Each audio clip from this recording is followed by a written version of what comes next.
Welcome to Scorched Earth and a general reading for the sign of Leo, Sun, Moon or Ascendant for the month of January 2023. Happy New Year, and I hope you are well. We're using the Night Sun Tarot for you today. Just want to remind you that the 6-month overviews that I've done for each of the signs are available. That's the second link in the description box. Actually, the first link is to the extended. So if the reading resonates with you, you'd like to go a little bit deeper, you can access that through the first link. The second link, like I said, is to the 6-month overviews, and the third link is to my private community over on Circle. So if any of those tickle your fancy, you know what to do with that. Let's get 3 cards for you, Leo, and see what's going on here with you. Just 3 cards for Leo, please. There's the first one. We have the High Priestess in your recent past. I have current energy, please. Oh, we have the Knight of Wands. And what's coming towards Leo for January, please? Thank you. We have the Queen of Cups. That's a little bit vague, but we'll clarify that and see what that's about. We have the Hermit card. There it is, at the bottom of the deck there. That's Virgo energy, but it talks about going within, and it speaks of the personal journey. And I mean, the overwhelming message from that card is that all the answers to every question that you should ever need can be found within you. You just have to be still enough to be able to hear them, or actually, be willing to go and find them in the first instance. So we've got a lot of characters here. Let's get some clarifiers and see what this is about. Tell me about the High Priestess, please. Thank you. We have the 9 of Cups. Clarifying the High Priestess. One more for that, please. And the Page of Cups. Very watery, this reading. Tell me about the Knight of Wands, please. Why is that here? We have the 6 of Wands.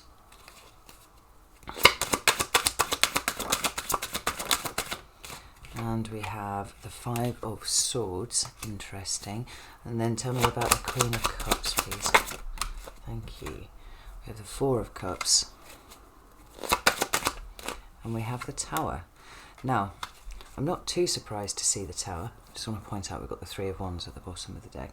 Because in the 6-month overviews, let's flip it around that way, that I did, I think there was only maybe Sagittarius who did not get the Tower. I can't say for certain. I'd have to go back and re-watch them all, and that's like 37 hours of video, so I'm not going to do that.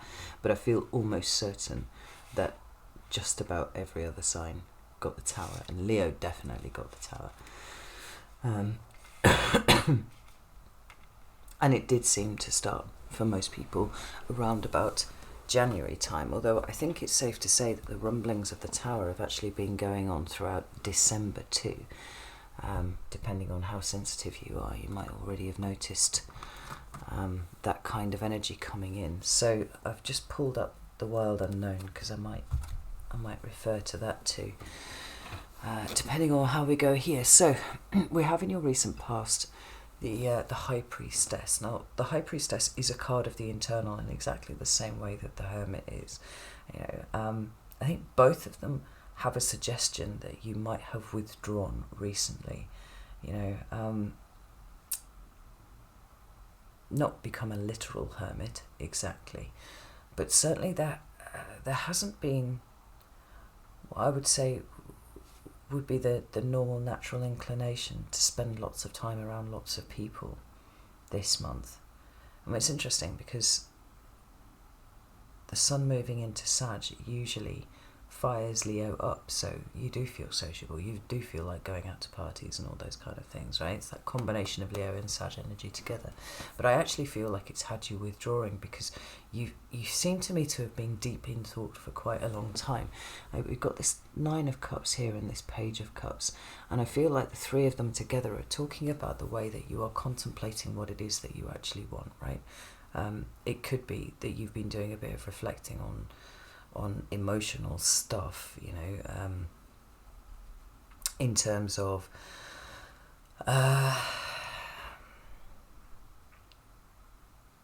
whether what makes you happy, what made you happy 6 months ago is the same thing that makes you happy now, and that's important. It's important to touch base with yourself and not get too complacent. Make sure that you're constantly refining your sense of emotional fulfillment and what that might look like, because it's only in that process that you get to move closer to it. And we see the Page of Cups there providing somewhat of an initiatory step here, because your emotions seem to me to have been changing direction ever so slightly.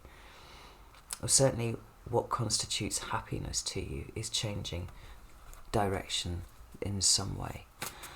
Tell me about this. I've got 2 cards here. We've got the 2 of Cups and we've got the 10 of Cups. And we've got the Justice card at the bottom of the deck. So matters of family, probably very important. I would imagine matters of friendships might be quite important too.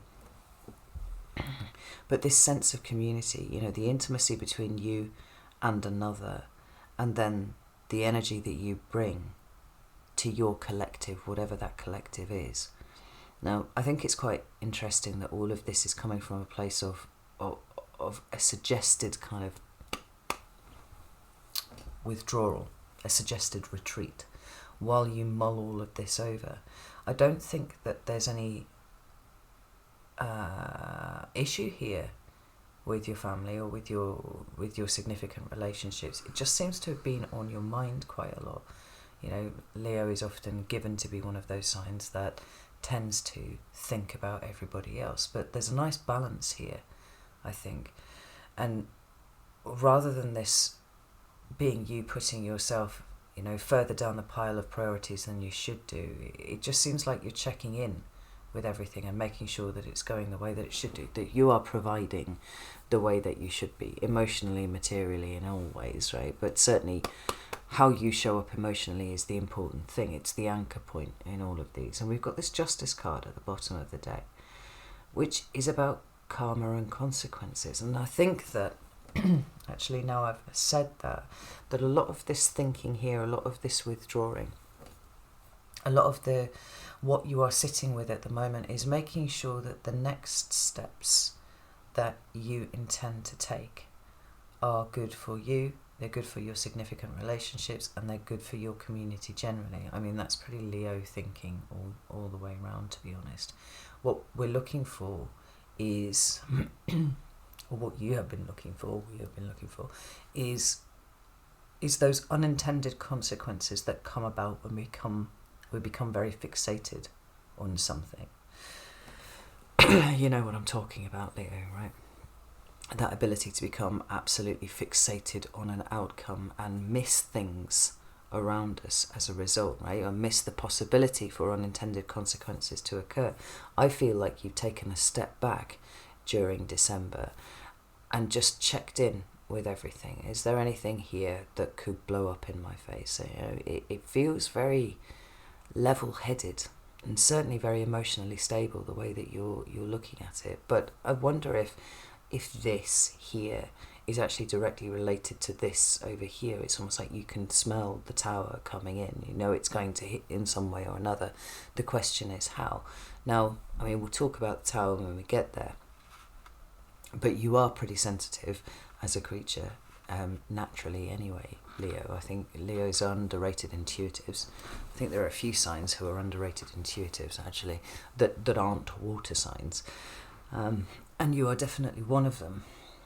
So it feels like there's a push to make sure that the emotional stability is exactly as you think it is within yourself and your community, your group, between you and your partner in your relationships. It feels like prepping, actually, is what you're doing here, Leo. It feels like there's an emotional prepping going on.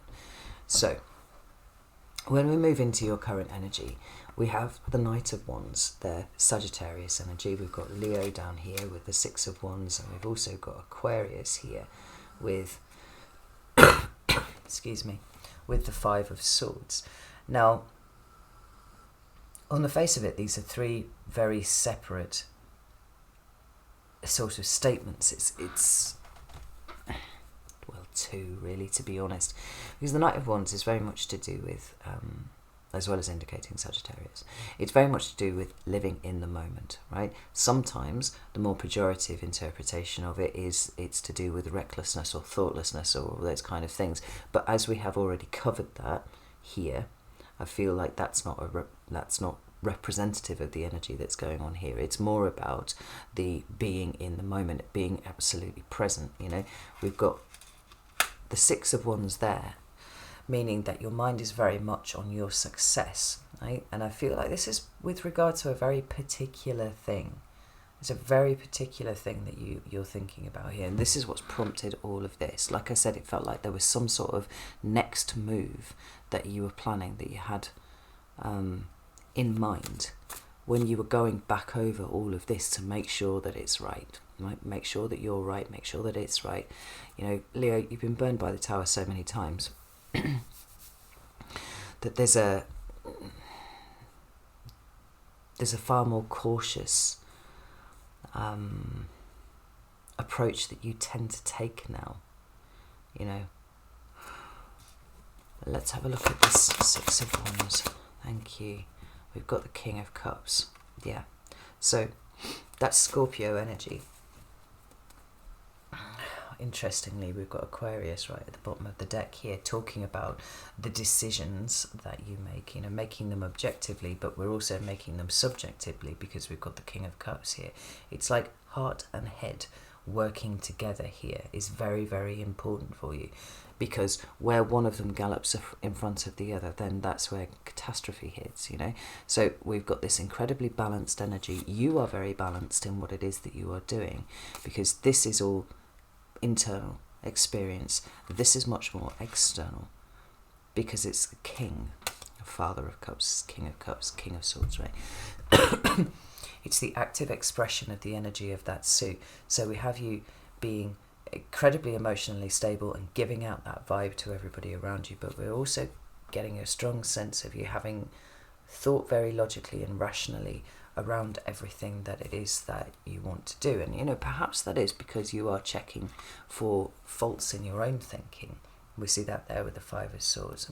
Maybe it's with regard to a particular person or a particular issue that you've been dealing with here. I actually get a great sense of patience coming from you here, where you could be incredibly impatient, but you've chosen the path of patience, and you've chosen to look at yourself and make sure that, you know, everything that you're doing is right. Let's pull some cards for this Five of Swords, please. Why is this Five of Swords here? Six of Pentacles and the Queen of Wands. Yeah, so what we're not seeing here, interestingly, is the King of Wands, which is your card, right? That would be the point where you're like, I'm ready to go and do a thing, and I am going to go and do that thing. Rather, there's a great deal of caution going on here, and it's like you're not taking one step until you've absolutely made sure that where you are is right. You know, look at all of these stable cards that are kind of flanking around this Five of Swords. Now, whether this Five of Swords is yours and something that you're concerned about, that there may be something that you've missed, or there might be something that you've overlooked, or whether you might have been allowing your emotions to get away with you, or your head to get a little bit too far in front of you, you know. There's so much stable, mature energy around all of this. I don't think that that's actually the case for you right here. You know, this Six of Pentacles talks about keeping everything in this state of balance, this state of equilibrium. And the Mother of Wands says, you know, I am treading carefully here. She is the internal subjective experience of the wand suit, right? So you could say she's thinking about what she's going to do rather than actually doing it. But there's the way that this snake is coiled around this clutch of eggs. You know, what you are doing is too important to allow yourself to fuck it up. Like, that's the long and short of it, Leo. So if the situation requires patience, then that's what you're going to do. If the situation, you know, necessitates you checking in with yourself almost daily to make sure that you're not getting ahead of yourself somewhere, then that's what you'll do. It feels very calm, very stable. I'm fucking loving it. Tell me about this Five of Swords. Is this Leo or is this somebody else? Thank you. Got the Eight of Swords there.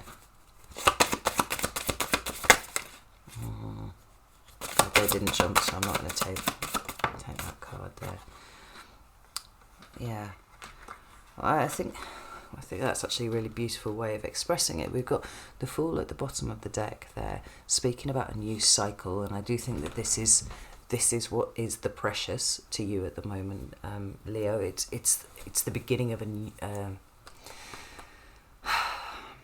it's a new cycle altogether, but it's one that you're not just going to fall into. Like, it has to be. There are a lot of things to do in order for you to get to whatever this is, right? But in the past, you might well have dealt with the Eight of Swords in so much as, very one-way, one-track thinking about something, talking about obsession, actually, possibly, or certainly fixation on an outcome. That's something that you're trying to avoid here because it's not necessary. You've learned that that's not necessary.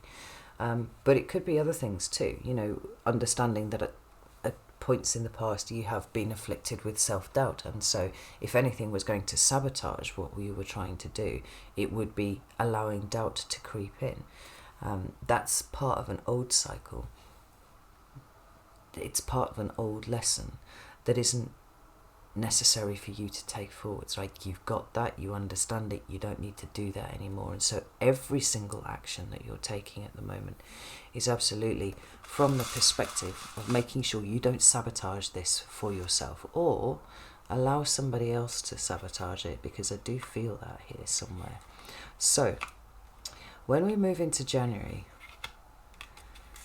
we have the Queen of Cups, which is Cancer energy.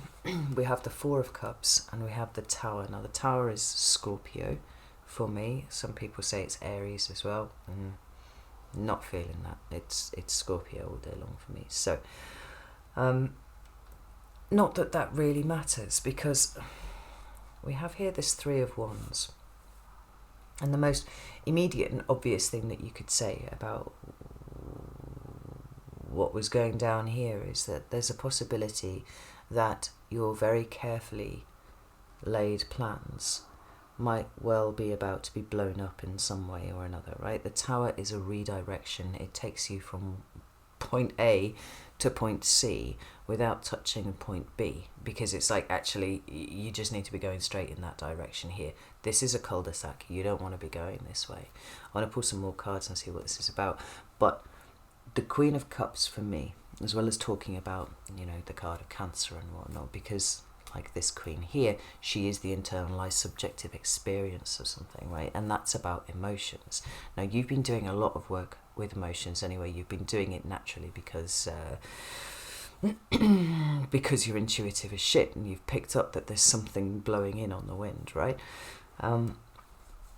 But because water is receptive, and because the queens are receptive, what you've got basically with the Queen of Cups is receptivity squared. So your sensitivities are going to be on fire, right? You're going to be picking things up, and this could be synchronicities and whatnot. But there's certainly a sense that what you have felt somewhere is now on its way in, and it's coming directly for you, right? Because you are the one who is receiving what is going on here. Now, the fact that the Four of Cups is showing up, I mean, before I pull any more clarifiers for this, it feels very much like this is definitely a fly in the ointment to whatever it is that you've planned. The Four of Cups talks about rejection and rejecting. It talks about abandonment issues.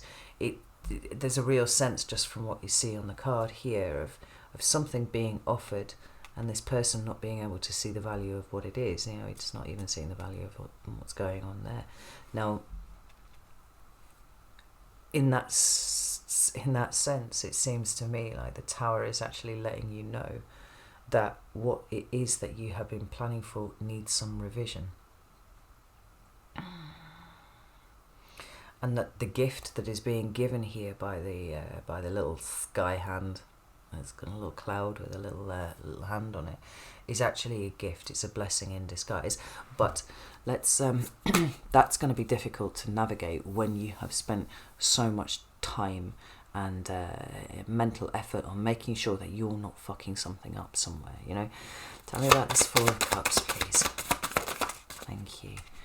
we've got the Empress, and we've got the King of Wands. Now about the Tower. High Priestess. Interesting that she's back out again. We've got the Four of Wands, and we've got the King of Pentacles.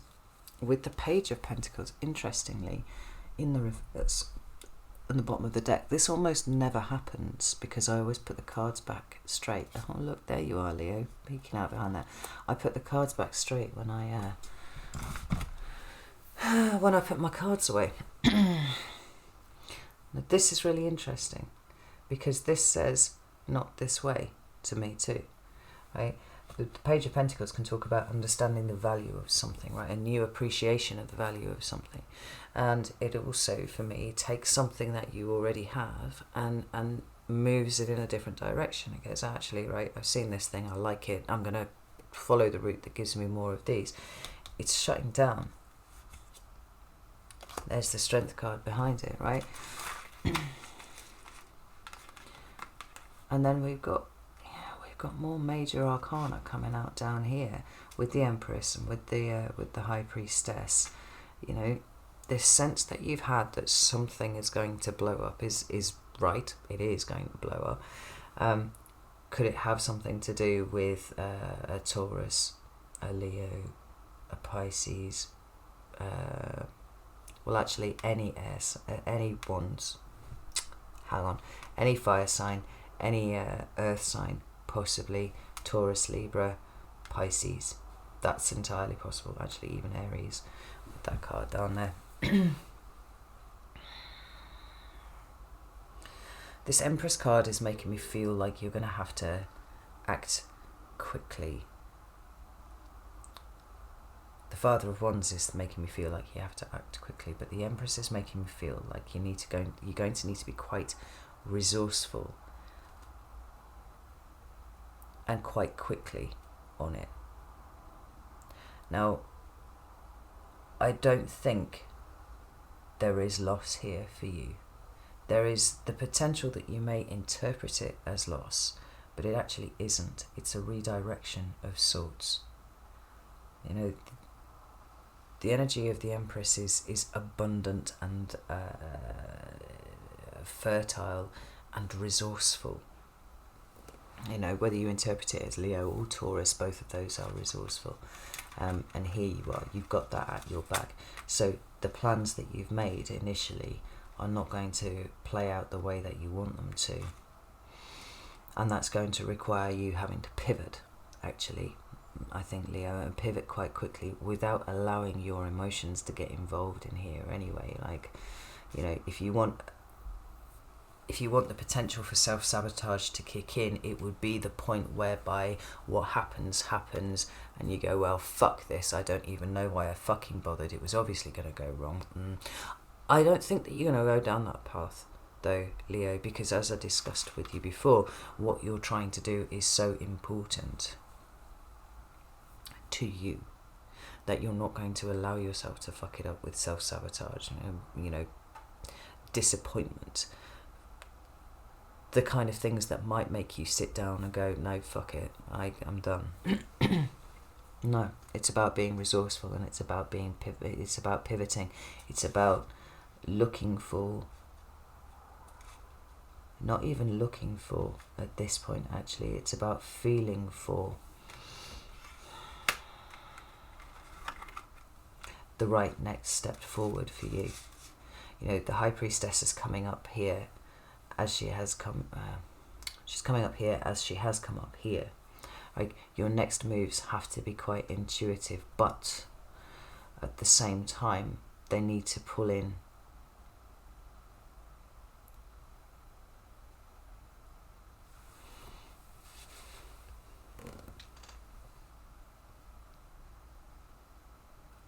what you need to do is be open to the possibility that you are going to have to pivot and change direction quite quickly. Now, what that means is going to be different for each of you.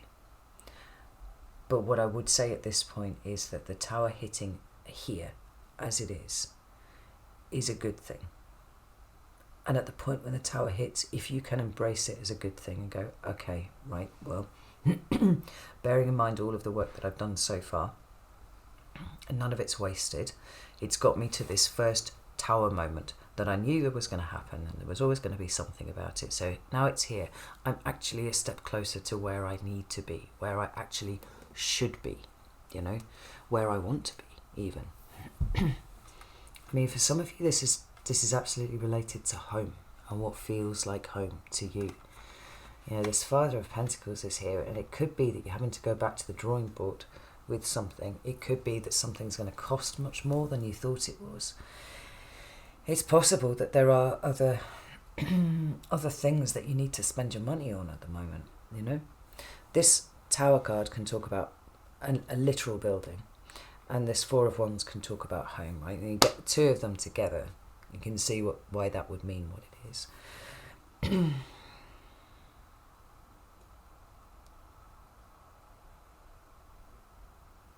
But the falling of the tower is actually the thing that creates the new foundation.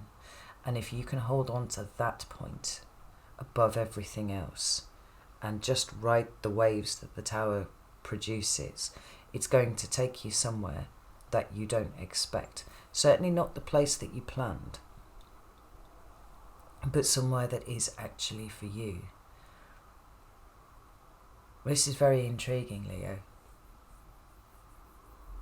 I mean, the TLDR of this is shit's not going to go. It doesn't matter how much you prepare yourself emotionally, mentally, spiritually, and all this kind of thing for the big new start that you've got coming in here. Right? The universe has got a slightly different idea. I don't think that it is going to be keeping you where you are. I think it's showing you a new direction to go in. And if you can embrace that into yourself and be like, okay, right, well, here's the universe producing some sort of intervention that is stopping me going the way that I'm going, and now I need to look at what other possibilities remain, because I'm clearly being kind of corralled by the universe down a particular path for a particular reason. Like, you've got enough wherewithal about you, Leo. You've got enough faith to be able to not take what might feel like a failure of circumstances into yourself and make it about yourself, and instead just go, okay, right, well, let's pivot, let's see what happens next. Be guided by intuition. Let all of my actions be guided by my intuition, because I am resourceful, I am capable, and all of these things, and I know that the universe has got my highest good at heart here. I might not like it, I might not enjoy it, but I don't need to do either of those to trust it. This is very interesting, Leo. I'm going to go over to the Vimeo now, and we're going to pull this apart and see if we can get some more details about what this is. So if you're interested in joining me, like I said, the link is in the description box. If not, no shade. Just know that things are not going to go the way that you plan this month, and that is good. That is actually a good thing. That's what we want.